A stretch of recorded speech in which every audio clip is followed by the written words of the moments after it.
This is Optimal Finance Daily, episode 1365, The Fischer Random Chess Stock Market by Vitaliy Katsenelson of ContrarianEdge.com. Thank you for tuning in today and every day. I'm your host and personal finance enthusiast, Diana Merriam. This is the show where I read to you from the best personal finance blogs on the planet, with the author's permission, of course. And if you didn't know, we give away books on Instagram pretty much every Friday. So if you're not yet following us there, you can find us at OLD Podcast. We'd love to give you another reason to say TGIF today. But for now, let's get to today's post as we optimize your life. The Fischer Random Chess Stock Market by Vitaliy Katsenelson of ContrarianEdge.com. I grew up in Russia, where chess was a spectator sport. Chess is almost as old as the New Testament and has only gone through minor changes over its long history. Chess has the longest recorded history of any sport. You can study the first recorded game played in Valencia, Spain in 1475. The game, which was called Saches de Mort, which means the chess game of life by those who played and recorded it, comes to us in the form of a poem comprising 64 stanzas of 9 lines each. Any player who takes chess seriously will carefully study every move in the tens of thousands of games played by grandmasters over the last 600 years of recorded chess history. Chess players study opening systems, the series of first moves, 5 to 15 in number, early in the game that lead to the middle game formation of pieces. They study opening systems to the point that the early part of the game requires very little thinking. It's quite mechanical. You execute openings that you've studied day and night and thoroughly memorized. As the game leaves its opening phase and goes into middle and then end game stages, raw thinking becomes more and more important. Enter Fischer Random Chess, which was popularized by the eccentric American world chess champion Bobby Fischer in 1996. It's the same as the traditional game, except that the first rank, the standard opening arrangement of kings, queens, bishops, knights, and rooks, is randomly reshuffled, symmetrically for white and black, every game. The second rank, where the pawns open the game, is untouched. The rules, objectives, and strategies are the same. You want to control the center. Your pieces need to protect each other. Your king has to be protected at all times, and the goal is the same: kill the other king. The beauty and the difficulty of Fischer Random is that memorization of the opening system is completely useless. There are 960 variations of starting positions for your army. This is why this game is also called Chess 960. You can't make the automatic move like pawn e2 to e4 because the piece behind it may not be a king but a rook. Studying the middle and end games still has tremendous value. There is a parallel between today's stock market and Fischer Random Chess. The last time we faced a global pandemic was in 1918, and this might as well have been in the BC era. Few of us were alive then, but even the history books are not that useful, as the structure of the US and global economy, the central bank system, the diversity and dynamism of society, and the state of technological progress are nothing like the world knew then. Most of the mental models we as investors rely on are based on an environment that no longer exists. The only common denominator between now and then is that humans have not really changed that much. It takes a few millennia to rewire our DNA and thus our fundamental behavior. I look at my thinking from a few months ago, which seems like it was a decade ago, and realize it was naive. In the initial shock of the pandemic, I didn't realize that I was using the playbook, or opening moves, for a traditional recession as we approached our investment decisions. We were playing the wrong game. We need to confront this environment on its own unique terms. We have never been here before. We have to be incredibly careful not to fall back on using old mental models. With every move we make, we have to re-examine our assumptions. Let me give you this example. As the economy reopens and we come back to work, a lot of people won't return to their offices. Many companies have already announced that they'll expand work from home. This means people will commute less, and the demand for cars and gasoline may be very different. I visited Russia in 2008 for the first time since leaving it in 1991, and I discovered something interesting. When people talk, the distance they maintain between each other is much shorter than in the US. Americans keep at least 2 or 3 feet between them.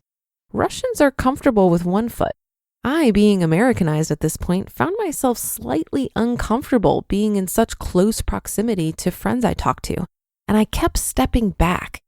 It did not take me long to realize why social distance and conversation is different in Russia. Despite Russia's enormous size, public transportation is always packed.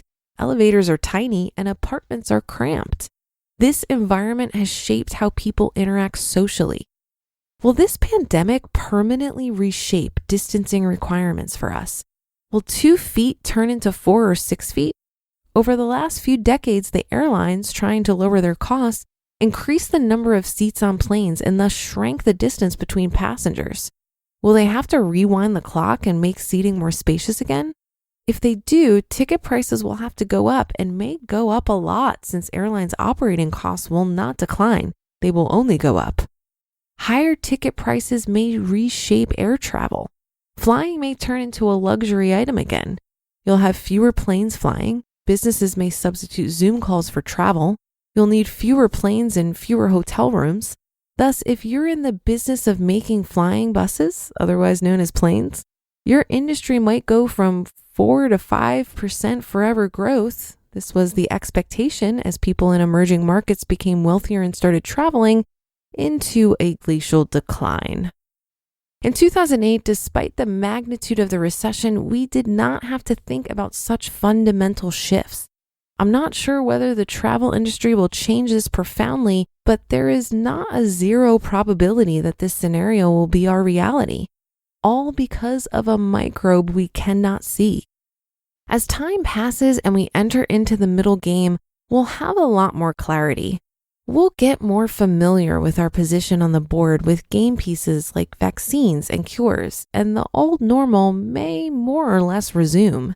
But today we have to face the fact that we are playing Fischer random chess and must weigh our moves both carefully and creatively. As we look today at the global economy, the potential outcomes are very wide.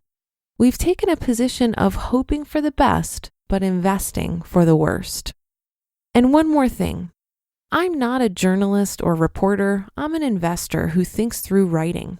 This and other investment articles are just my thinking at the point they were written. However, investment research is not static, it's fluid. New information comes our way and we continue to do research, which may lead us to tweak and modify assumptions and thus change our minds. We are long-term investors and often hold stocks for years, but as luck may or may not have it, by the time you read this article, we may have already sold the stock. I may or may not write about this company ever again. Think of this and other articles as learning and thinking frameworks, but they're not investment recommendations. The bottom line is this: if this article piques your interest in the company I've mentioned, great. This should be the beginning, not the end of your research. You just listened to the post titled The Fischer Random Chess Stock Market by Vitaliy Katsenelson of Contrarianedge.com. I have been waiting for this day. I knew at some point I'd have to comment on the apocalypse we find ourselves in. But probably similar to you, I'm still wrapping my head around all this, so bear with me here. I thought Vitaliy made a great point that we've never been in this exact position before. And it's possible we'll see some fundamental shifts in the way we live and interact as a result. This in turn may require us to make some adjustments to how we manage our money, and we may find ourselves revising our plans accordingly. But I'll offer you this. Hasn't this reality always been the case? The only thing certain in life is that everything is uncertain, and we are constantly challenged to make the best decisions with the information we have at the time. Using our past playbook to inform our future moves is just one of the tools in our toolbox when it comes to navigating our reality. We also have our creativity, our critical thinking skills, our intuition, and the safety net we've built for ourselves when times were slightly more certain. So when it comes to money, we're typically told to stay the course during uncertain economic times, and depending on where you're at financially, that might apply here as well. For the most part, that applies to me. I'm staying the course when it comes to maintaining my 60% savings rate, but I do find myself hoarding a bit more cash these days. Now, I'm not touching what is already invested, and I'm continuing to fully fund retirement vehicles. But when it comes to the after-tax contributions to my brokerage account, I've cut this in half and decided to pad my emergency fund a bit more. I've rationalized this by essentially giving myself the best of both worlds in this time of uncertainty. I'm still investing, but I'm also strengthening my cash position just in case I find myself out of work for a long period of time. This is my version of hoping for the best, but investing for the worst. And that will do it for today. Have a great day and start to your weekend. Thank you for listening, and I'll be back here tomorrow where your optimal life awaits.